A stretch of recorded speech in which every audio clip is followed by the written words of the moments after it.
I know that Small Business Week was last week, but being an entrepreneur is a crazy important financial decision for anyone to make. If you do it right, running a business can set your family up for generations to come. But if you mess it up, you can actually send your family into a debt spiral that can leave you feeling like bankruptcy or a really good insurance policy is your only way out.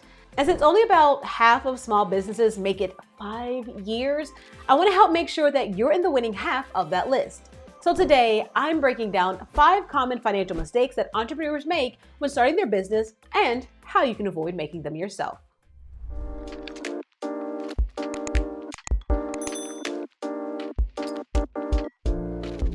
Hey dreamers, and welcome back to my channel. I'm Clewis, an entrepreneur, speaker, author, executive pastor, and coach who's made it her mission to help Christian women trapped in the 9-to-5 life overcome the money worries that are stopping them from stepping full-time into their God-given calling. And that's all I gotta say about me, so let's jump into the list. The first financial mistake that I often see entrepreneurs make, and even one that I made when I first started my coaching business, was focusing on the wrong expenses in my initial budget. Unless you have a super sexy bank account already or have found some great funding resources, money in your business is going to be tight in the beginning. And for that reason, I often see entrepreneurs take the time to budget for their business, even when they don't do it for their own household. Now, don't get me wrong, this is absolutely great. You should totally applaud yourself for taking such an adult step. The problem is that I see too many business budgets that include a bunch of fluffy, nice-to-have things that aren't actually vital to getting the business off the ground. For example, I'll see people spend a few $100s on getting a website made, not realizing that posting on social media for free will get them far more clients than that website ever will. After all, you have to drive people to the website because with so many websites in existence and you having a lack of brand recognition, it's unlikely that you'll be number 1 on the Google search page. So for a time, you could just drive them to a free You were doing good, sis. You were on a roll. Okay, let's go. All right. Here we go. Okay. So for a time, you could just drive them to a free Facebook page or a Square store until you make enough money to have that website built. Or you'll invest in apps that you don't need right away, like a social media scheduler. If you're only going to post on one platform in the beginning, you could just set a daily alarm to remind you to upload those posts. Now, one $20 a month app isn't going to break the bank, but if you have 3 or 4 unnecessary apps, then what'll happen is that extra $80 that you're spending per month will quickly start to take a toll on the cash flow of the business. To avoid this mistake, you have to do a few things. First, you have to take some time to map out what your customer experience will be like from the moment that they hear your name, through the sale, and to the conclusion of your business relationship with them. This will tell you what kind of tools, equipment, and supplies that you'll need to purchase in order to make this work. Second, do some research to find those tools, that equipment, and those supplies in a cost-effective manner. Can you bundle some online tools in an all-in-one platform like Kartra? Or can you find an alternative product that will work well for now, then upgrade at a later date? Or can you find a temporary workaround solution, then invest in what you really wanted once the money finally starts flowing? Third, once you see what you're going to be spending on your business, second guess everything. This may seem silly since you kind of did it in step 2, but trust me, it works.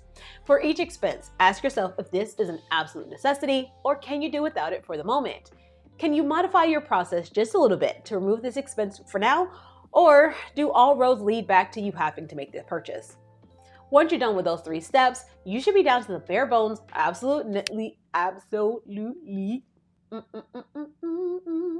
here we go.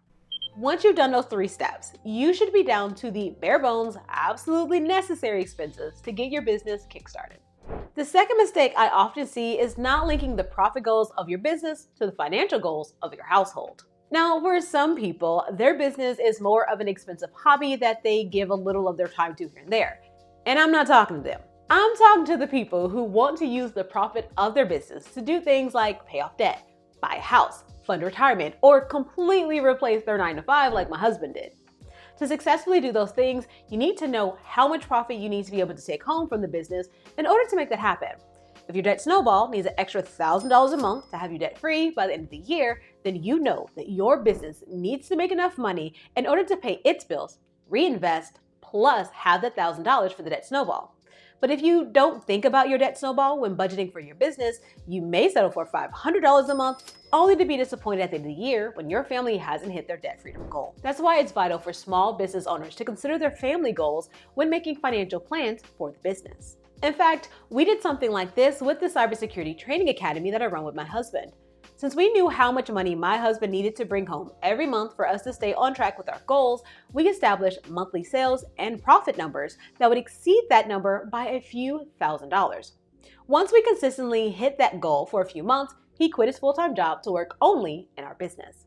Now, if your family doesn't have any clear financial goals that you can tie in the business goals to, then you need to take some time to get those put in place. I do happen to have an entire video around goal setting, so check it out after this video. Then, once you have those goals, make sure that you're doing a monthly review of them prior to doing the projections for your business. This ensures that those two are always in alignment, in sync, and it increases your chances of successfully leveraging your business for the financial benefits of the family.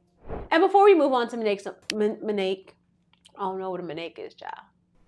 Now, before I move on to mistake number 3, let me remind you to hit that like button to let me know that you're liking this video.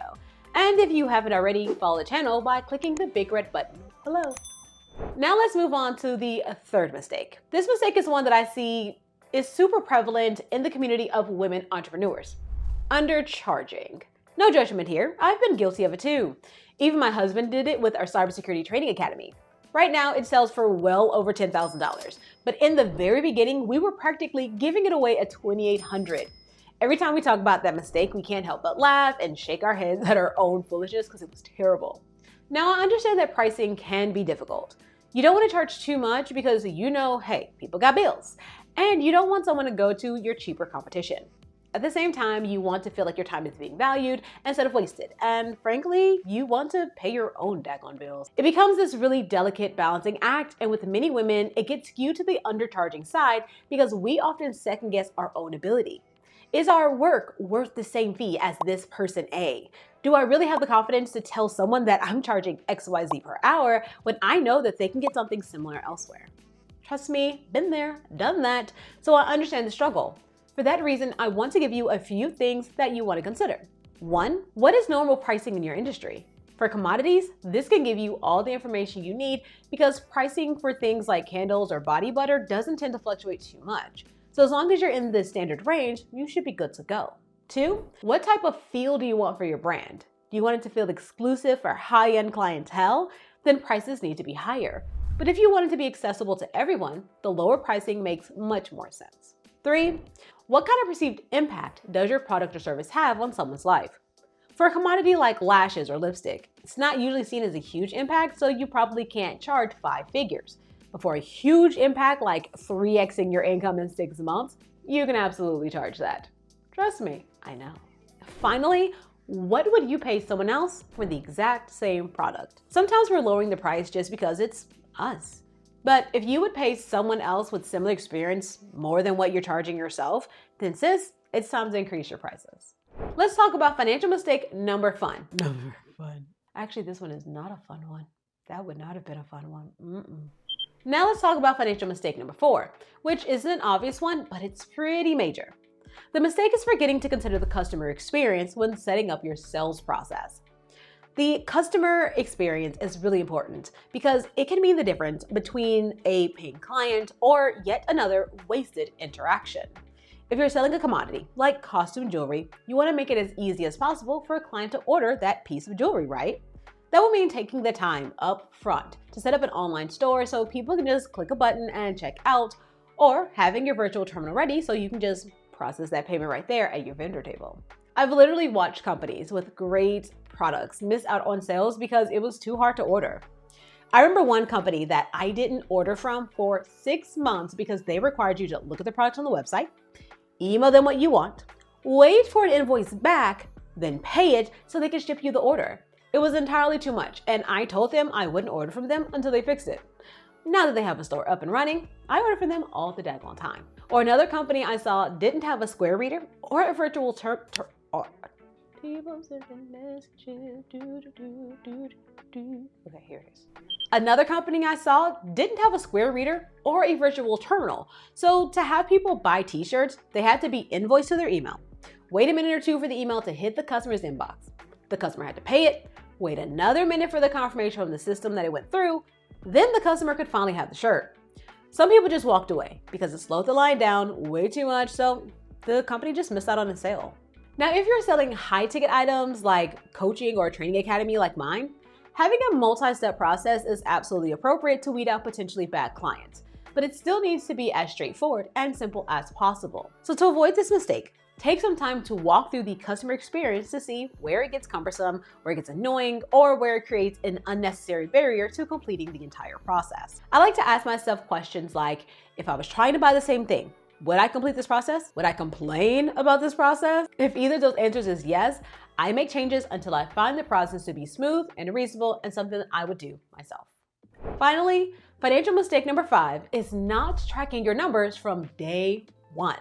By numbers, I mean things like income, expenses, costs to make a product, your inventory flow, and some key financial metrics for your industry.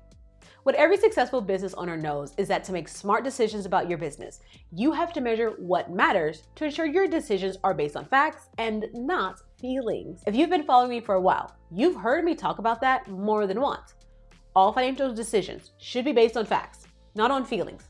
Numbers, not guesses. Now, I know that some people believe that's something only big companies have to do, but we should be doing it at every single size of business. How would you know which product variations are most attractive to your customers without numbers? How would you know if a product is truly profitable or if your overall business is profitable? Because no, cash balances are not the best indicators of profitability. Or how would you know when to increase your salary or when to bring on a new team member without the numbers? For those decisions and more, you gotta have the data. And if you don't track that data, get those numbers, you can't make decisions based on them. That being said, I do recognize that it's impossible to know all the numbers you need to track in the very beginning. After all, that changes based on industry, business model, and sometimes even your region. However, you can get a decent idea of where to start through a little bit of research on your industry. For example, if you Google key numbers to measure for product business, over 7.8 billion articles pop up. The first 2 even have a preview for 5 key business metrics you should track, and another lists 12. Over time, as your business grows, you'll add other metrics because you've learned more about the industry or you stepped into new ways of marketing. So if you start using YouTube ads, for example, you can Google what to measure for YouTube ads, and a number of articles will pop up to help you out with that. So while you won't be perfect at measuring the right numbers from day one, you should at least be committed to getting it started. I would start with tracking your income and your expenses down to the penny. And if you sell products, always track inventory by product and variation so you know what your customers like and what they don't like. And if you're using any sort of ads, always track how much you're spending on each ad versus the number of clients coming in so you can see which ads to keep and which to kill. Okay, let me stop there because I want to keep naming off numbers to track. Just be sure to do that industry research I was talking about before. And boomtastic, I'm calling that mission accomplished. We just broke down 5 financial mistakes. 5 financial. Come on, chica, you're almost there. 427, yay, you're finishing early. Okay. Boomtastic, I'm calling that mission accomplished.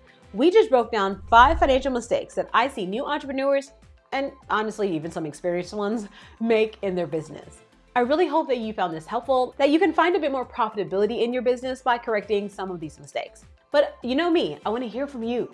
Let me know in the comments if there are any that you've seen or experienced that I didn't mention, or if there are any of these mistakes that you're making now that you're ready to get fixed. Whether you've been in this for years or just started yesterday, I want to know what's on your mind. And before you go, don't forget to let me know that you found this video useful by hitting that thumbs up button and subscribing to my channel by clicking the big red button below. Be sure to hit the bell so that you're notified each week when I drop brand new money tips and biblical strategies to help you break through your financial barriers so that you can step big, bad, and boldly into your God-given calling full time. With that, I'm going to get back to work and I look forward to seeing you next week. Bye-bye.